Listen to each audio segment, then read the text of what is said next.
Bidado ti Philippine Drug Enforcement Agency uno PDEA Region 1 nga natalgad dagiti pasaheros sa kariti pampubliko nga lugan kontra itay drivers nga usari ti may parparit nga druga.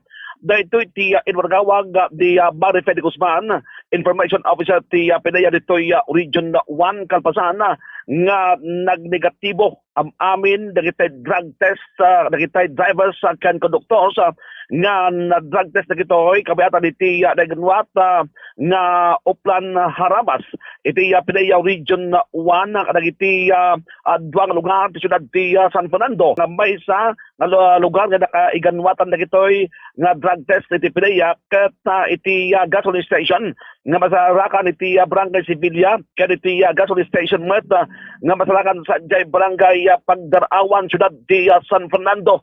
Umabot-abot iti 299 dagiti nag-drug test nga drivers kan conductors kadagiti pampasaraw nga lugan ket negatibo amin ti resulta iti drug test dagitoy.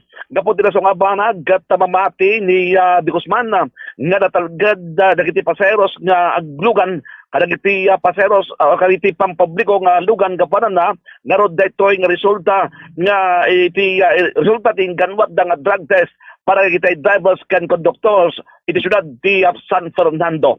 Iti pasagman pagsalita ni Barry Fede Guzman. Napakaganda po ng result ng ating Uplan Harabas na isinagawa noong April 8, Friday, wherein may 299 tayo na bus drivers, conductors at bus company employees na voluntarily had their urine samples para sa screening.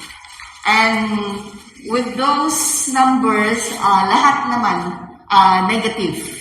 Negative, ma'am? Negative ang result. Oo. So, we are assured na malinis ang ating mga drivers and we are assured na safe yung biyahe ng ating mga pasahero where you know for a fact na Uplan Harabas is an activity ng PDEA, a prelude sa itong Semana Santa na alam natin na nasa kultura na natin mga Pilipino na tuwing ganitong mga panahon, mahaba-haba ang bakasyon at sinasamantala na rin na nagsisiuwian sa mga hometowns nila.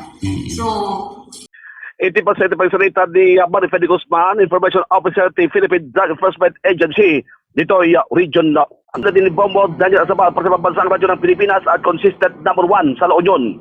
Basta Radyo Bombo.